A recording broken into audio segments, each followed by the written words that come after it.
All right, guys, we're going to be looking over the training for the week of the 27th to the 31st. We're closing out March. In reflection of March, let's look at what we accomplished. I mean, you guys jump roped every single day this month, and some of the goals we had were to get more comfortable with just singles and moving around and doing more than just the bunny hop single and more than just the explosive double under. The goal was to get you guys more relaxed so that when it comes to the harder challenges of coordination with the jump rope, we can feel less stressed about it. I'm currently working on planning out a guest seminar. I'm going to have a very, very talented kettlebell, club bell, and jump rope coach possibly come in and do a 1 day seminar, maybe like a 3 to 4 hour seminar at the gym, and there'll be more details on that. But it's really exciting. He's one of my favorite coaches of all time, and he always comes in and does action-packed seminars wherever he goes. So be on the lookout for that. If you really want to step it up, great. If you see double unders or other jump rope movements in the horizon in April's workouts, then I just want you to tackle them and look at the amount of time you spent accumulating ability in March and see that it is a long game and that every day we do something, we make it better. All right. Oversight or overview in this week's training. You guys squatted a lot this last week, and you may have felt it. In the classes I was teaching, I got a lot of, moans and groans about how sore everybody was. So, that's the lesson. If you're sore, it's because you didn't prepare properly for the week. You're going to get some tightness and things like that, but if you've been here for over a year training with us and you've got that much time consistently, soreness should never really get you that bad because you should be doing self-care before and after the workouts, okay? Let it be a lesson. I'm not going to make the workouts easier because you guys aren't doing self-care. It's kind of a lesson by fire. You've got to take better care of your back, your legs, your hips, your shoulders in in foresight of what's going on with these workouts, okay? So I'm telling you right now, this week, you're looking at the page right now, we're going to look at each workout individually on your squatting on Monday, Tuesday, Thursday, and Friday in some form. And this week, shoulder work. You're doing toes to bar on Monday, pull-ups, kettlebell snatches on Tuesday and Wednesday, more pull-ups on Thursday, and push-ups on Friday. That's a lot of shoulder work. 5 days of shoulder work. So, if you notice in the warm-up and the skills, we got a lot of shoulder mobility planned in there. But please, make it a point, whatever class you come into this week, stick around after and do some shoulder mobility.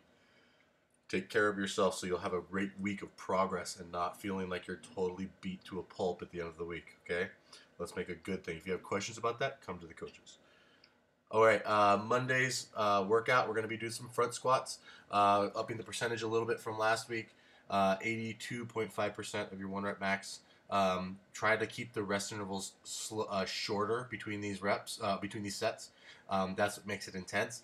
Focus on the technique and everything like that, but if you want this to be a tougher weightlifting session for you, which you need in order to progress, get uncomfortable. Shorten the rest cycle. We're not at 90%, so you don't need more than 2 minutes, but take less than 2 minutes to get it done. If you're teamed up with somebody in a squat rack, push the pace. Make them work harder too. That's a teamwork thing. Otherwise, we're doing front squat skill work. Only go heavier if the coach looks at your technique and gives you the okay for it, okay?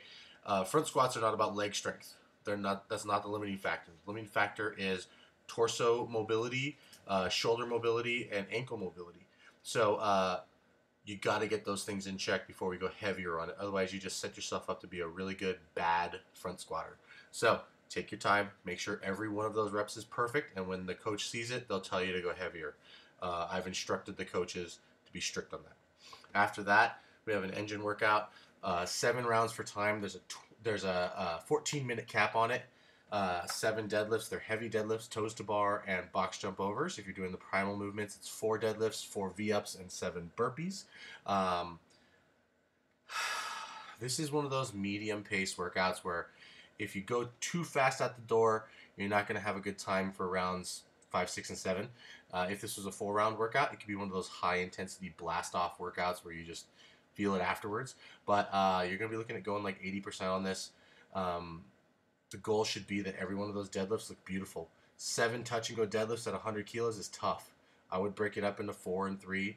Some of you guys will have to break it up into 2s. Just wherever you go with it, whether you do it unbroken or if you break it up to 7 sets of 1, I want you to make sure that every time you lift that weight off the floor, your technique is in check, okay? Fix the back, fix the angle. Don't let yourself look at the ground. Get everything we do during our strength sessions and apply that to how you do it during this engine session. Don't let yourself rush it and go to crap with that. Same thing with the primal movement phase. If you're doing deadlifts, it's 4 deadlifts because we don't want it to be too many reps that gets you losing your ability to maintain your technique. But I want you to use a deadlift that's manageable for 5 reps in technique, but so that you easily do 4. And then, focus on keeping the technique. Don't let it go bad because combining V-ups and then a lot of hinging with the burpee too, it's going to make you fatigue and you're going to have trouble keeping that form. So let's not make the weight the factor, rather the fatigue, okay? That said, still, you should be able to finish it within the 14-minute cap. You're looking at 2 minutes per round. That way, if you can't do that round in 2 minutes, you either need to lighten the deadlift or scale the toes to bar. Focus on, if you're doing toes to bar, focus on getting that kip rhythm in check, okay? On Tuesday, we're snatching, and we're doing a full snatch 1 rep max. That's it's been a while since we've done a 1 rep max on a snatch. I really want you to go for it.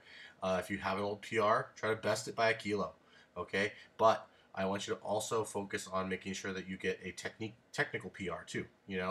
Make it look really pretty. Now, not every PR is pretty because we're going into unknown, but I want you to focus on the technique, right? None of you guys at the gym are lifting true maxes compared to what you're potentially able to do. There's limiting factors in every element of that. So you should still be able to lift pretty and get new PRs. But use the full squat. Don't do ugly power snatches that look like you're doing jumping jacks. Make it look like a great snatch. If you don't have those movements down, then I want you to work on skill work that day. Okay, you got plenty of time in the future to max. What we need to do first is get all the fundamentals of the movement down. So based on where you are with the coach, after the warm-up, he'll assign you whether you're doing hang power snatches in the basics or whether we're expanding that to squat snatches or lowering the bar to above the knee or below the knee or however we want to do it. Okay, just listen to your coach. They'll guide you to the best option for you that day. Then you gotta work out with a 15-minute time cap. If you notice the time caps on this week's workout, they're a little longer. Usually we try to keep it less than 12, but we're stretching it out today. 3 rounds for time, 35 wall ball, 21 burpees, 10 pull-ups. When you set this workout out, make sure that you're doing your pull-ups in front of where you do your wall ball, so that you'll never be doing pull-ups while somebody else is doing wall ball right by you. So stay aware of where you are. This is one of those workouts where the burpees can get a little slow in the middle. Your legs are tired from the wall ball, but I want you to really focus on those burpees and just saying that, hey, I can get through those quickly. Try to do them in a set of 11 and 10 if you can't do 21 unbroken. Same thing in the primal movement phase. You guys have 3 rounds of 20 wall ball, 20 burpees, and 10 jumping pull-ups. So same thing, if you need to set up a box by your pull-up bar, make sure that's also where you set up your wall ball, so nobody's going to be doing a wall ball in front of your box or behind your box while you're jumping up and down. Focus on speed on this. It's a shorter one. I think it can get done quickly. For primal movement phase, I think this is a sub 10-minute workout for sure. So crank it up. Excuse me. In Wednesday, more shoulder mobility after those 2 days. It's going to be tough. Just an engine workout, but it's a 25-minute AMRAP. Now this is an interesting one because we have rest inside an AMRAP. So you're going to be going back and forth between rowing and kettlebell snatches. So we'll do some technique on the snatches to get everybody working. Make sure that each one of these intervals, whether you're on the rower or doing the kettlebell snatches, they need to be all-out efforts. Like, I want 100%, all right? Otherwise, you're not going to feel like you need these 1-minute rests, and you have to take them. So make sure you really work for this, okay? If you're a man, you're going to do 25 calories as fast as you can on the rower, then you rest 1 minute. Women, 18 calories on the rower, rest 1 minute. As fast as you can. You should be in a blur when you get off that rower. Look at your clock, measure your rest. Then, after a minute rest, 10 kettlebell snatches as quickly as possible in the right hand, 10 in the left, and then you just another minute. And then we repeat. And I want to know how many rounds you can do within 25 minutes. The first thing you do, you have to keep present, is just look at the clock, add a minute. That's when you start. Look at the clock, add a minute. That's when you start the next section. Just keep account with the clock. Okay, get the poker chips out and keep tracks of your rounds. I want you guys to be in a mess after this workout. Okay, it's short interval training, and I want the efforts to be 100% every time. Whatever you got, give me 100% of that. All right. If we're doing the primal movement phase, I want you guys to start exploring what it feels like to give that kind of an effort. 15 calorie row, guy or girl, just focus on giving a hard 15 calories, and then the 10 kettlebell snatches as well. You guys will probably be using a lighter weight. If you don't have the kettlebell snatch technique down, I don't want you to use it. Okay, you get enough of that from the row. So what you're going to do, if the coach asks you to do something other than snatches, they're going to ask you to do some burpees. So you're going to do a 15 calorie row, rest 1 minute, and then 15 burpees, rest 1 minute, and then back and forth, back and forth, back and forth. That's going to be tough, and I really want you to find your limit. Okay, you get a minute rest after every one of those, and a minute is just enough time to catch your breath and collect yourself before you got to go again. All right. Thursday, pull-up day. Okay, accumulate 40 strict pull-ups. The goal is to do this in less than 5 sets. So we're talking about earning and developing the ability to do sets of 8 to 10 strict pull-ups. Last week we talked about standards with the pull-ups, keeping the elbows at the side of the body and not letting them drift out in front like we're doing a chin-up. So maintain that standard. If you were able to do that last week, great. I want you to like throw a pink kettlebell on your toe and just weigh yourself down a little bit and stress the progress, okay? If you can't get sets of 8 or more, I want you to do 5 sets of 5 with a jumping negative, and try to go as slow as you can on the negative while keeping your elbows at your sides. And after you've done 5 sets of 5 of that, I want you to do 25 super strict ring rows. That's developing strength. That's like doing lots of back squats at a 80% versus like doing 1 rep maxes every day. We're developing more capacity for you. You'll get to the bar, you'll start noticing that doing 5 sets of 5 is not as hard anymore. Then you can do 6s and 7s and 8s, you know. If you're in the primal movement phase, we're starting to still develop primal strength, which is 40 super strict ring rows. And I put a tempo. When you're hanging from the ring, hanging back on it, I want you to take 3 seconds to get up, 2 seconds at the top, squeezing your shoulder blades together, keeping your chest open, and then 3 seconds to lower yourself down. That's actually one of the harder parts. And then a 2-second hold at the bottom before you do the next rep. Okay? Get the body tight like you're doing a plank, and keep it that way throughout the whole movement. Take a rest when you can no longer get your chest all the way up to the rings when you pull. Okay, that's your sign. Hey, take 2 minutes, rest, then get some more, and I just want you to keep doing that until you've accumulated 40. This should really burn. You should be shaking. It should feel like an earthquake. All right. After that, another longer engine workout, 20-minute AMRAP. So obviously tempo the pace. 5 wall walks, 20 lunges, 10 chest to bar pull-ups.